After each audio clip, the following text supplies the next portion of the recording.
What's going on, Omnibuddies? Mitch here, and today we are looking at Gail Simone's Complete Red Sonja.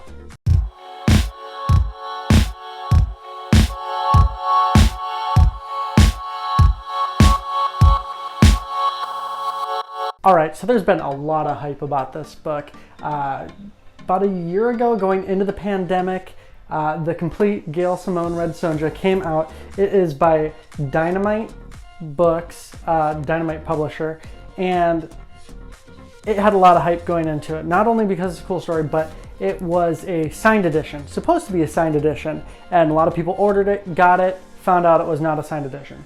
I waited. I knew that it wasn't a signed edition, and it didn't sound like there was actually one going to come out, so I went ahead and purchased it anyways, just knowing that was what I was going to get, or what I wasn't going to get.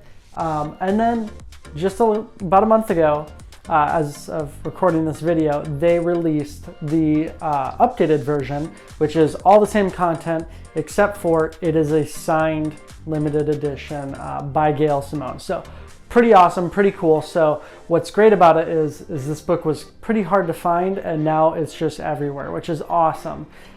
So that is actually still available. So if you want to pick up this book, it is all over the place, but the best place obviously is through Organic Price Books, using that code Omnibuddy for $2 off every single order. JP and Organic Price Books, JP over at OPB, packs like crazy. He's amazing, ships fast, communicates super well, all that. But anyways, let's get into this book, looking at the art and talking about the story. All right, this is the Complete Red Sonja by Gail Simone. Here is the cover. It's got that spot UV treatment on it, which is so cool. Love when they do that. This is by Dynamite, and this is the standard edition, like I said, not the signed edition. Here's the spine. Really well done. Love it. And here is the back. Yeah, that's the back of the book. It does retail for $49.99 US. I believe that is the same for the signed edition. Yeah, but let's get into it. So, of course, it has these beautiful end sheets connecting the text block to the hardcovers, and it is awesome coloring. Love when they do some graphic design with that. Cool intro, and then just about the book, praise for it, all that kind of stuff. It's got these great splash intro pages. Basically, it's got 4 sections: Queen of Plagues, Art of Blood and Fire, The Ballad of Red Melek, and The Forgiving of Monsters. So these are, the artist is Walter Giovanni for the first 2 arcs, then it switches to Noah Salonga, and then back to Walter Giovanni, actually. So then you can see all the colorists there too, and letters, all that. Some sweet introduction. Queen of Plagues, Act 1. So, Red Sonja. This was my first introduction to Red Sonja. All I've ever known is I see these covers pop up all the time. People are always sharing them. Not really much of the art that I've ever seen. It's just always the covers because, she's scantily clad bikini, sexy badass, really. And people always share those covers. But yeah, sure, those are great covers. But what is awesome is the story of this book. And I heard it was good, but I did not expect it to be this good. The art is great. It's got these beautiful, thick lines most of the time, very heavy shadows, which is just awesome. As I flip through here, I'm not going to try to, I'm going to try not to spoil things and flip through. So I'll kind of flip through fast or in giant chunks. So just be aware there might be spoilers in here, but I will do my best not to share them. And then hopefully you can kind of see there's a little bit of glare. Apologies for that. But the tone of the book, how people speak, it's very medieval times, kind of old school, but it's still it's not hard to read, which is nice. A couple times it gets a little deep into it, and you're kind of taking it, you kind of got to reread here and there, but overall it's pretty good. Sonja, she's always, for someone who's always on guard, She seems to always be sleeping. But she is just a really cool character, and again, immediately you start off meeting some characters that are going to be throughout the book. Not necessarily a spoiler, because, they stick with them. So the first few issues, here's issue 2, are kind of getting you going into it and kind of getting you to know the character. I was unaware if they're going to do backstory at all, but they get heavily into Sonja's backstory on really how she, her family, her village, what she went through as a kid, what she went through to really turn her to Red Sonja, not just Sonja, and make her into that. The art is awesome. These huge splash pages are just amazing. I love how they do this, and then they have panels around it. It's just so nice and takes you on that story, and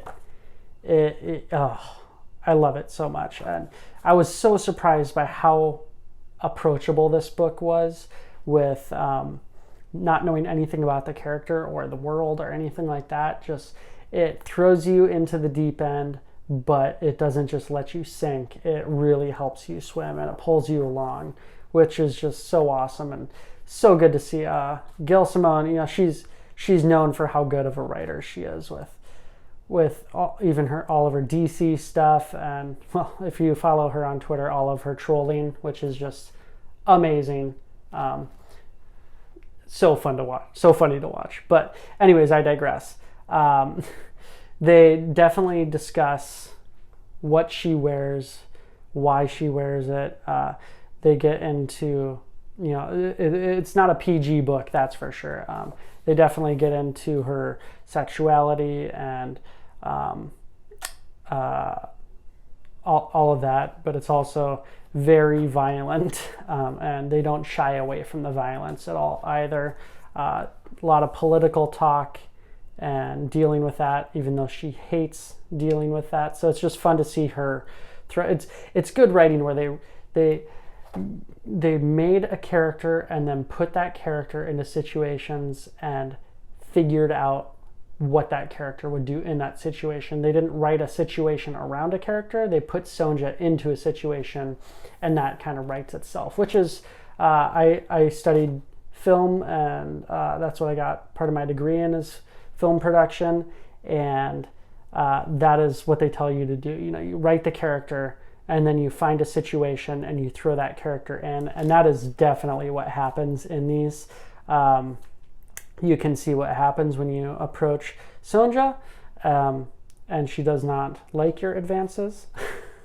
But there's also when she does like your advances, or when she does advance on people. It is an outstanding book. It's basically 3 major arcs, and then the end is kind of this. It's its own arc, but it is not. I don't want to say as important, but it feels almost tacked on, but it still tells a really, really good story. I'm just not sure that it was absolutely needed, but it was still a lot of fun to read. So I will skip the last part so you don't see the end pages. There's a lot of good backstory. You can see it's got a lot of good stuff in here. Just all the different covers for the different issues. Very cool stuff. Hopefully none of these covers really spoil anything. I don't think they will. They're all just generally Sonja in sexy clothes. Oh wow, that is amazing. It's got kind of a Alias cover look to it, almost a Jessica Jones kind of. I don't know. That watercolor, I think, is what's setting that off for. Setting that idea in my head. Let's see. Get to the end. All the covers. So then just talking Pterodec stuff and just cool ads and all that. Yeah. That's it. That's basically a high-level overview of the Red Sonja, Complete Red Sonja by Gail Simone. Yeah, so I really, really enjoyed this book. I was very surprised. I thought it would be just an okay read. That would be fun and, you know, somewhat interesting. Everyone's been talking about it and all that. But I was really taken with this book. I read it in a couple days, few days maybe, which is pretty unusual for me. It usually takes me quite a while to pile through a book, or I kind of get distracted by another book and jump into that one and then have to come back and drag myself back and forth between books. But this one I stuck with and I read straight through, and it was actually relatively quick reading too. It's not super heavy on the dialogue, but it does have the dialogue it needs, which is what I appreciate when a book doesn't get bogged down in dialogue. Like the writer needs to feel like they have to beat you over the head with the point or what's actually happening.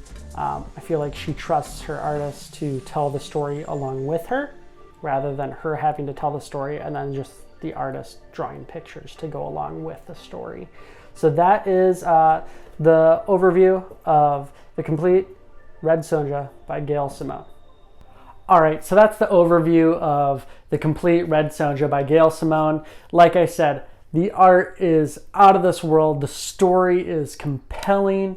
It's gripping at times. You really feel for Sonja and feel for all these side characters, which aren't always just side characters. You really actually get to know them. Even though it's generally pretty quick, some of them are only a few issues here and there, and you really feel connected with these characters. So I would highly recommend picking this book up. Like I said, the first 3 arcs are amazing. Some I like a little bit better than others, but overall, all 3 arcs are amazing. And the end of the book kind of trails off a little bit, but because it feels like it wraps up so perfectly in this bow and it could just end. And then all of a sudden it's got a few more issues going on, and not issues as in problems, but a few issues as in single issues, month to month, that kind of a thing. And my only issue with that is it seemed like it ended and then we got more, which could be kind of like an epilogue, and it was, and it worked, but I'm not sure that it really needed it. Some people may really like it. I thought it wasn't needed, even though there was some really cool stuff in it. It just seems like that could have, those pieces could have maybe been brought in with the rest of the story arc a little bit, so that it ended kind of in this nice pretty little bow, which is, you know, a pretty little bow. It's perfect for Red Sonja. Anyways, so those are my thoughts.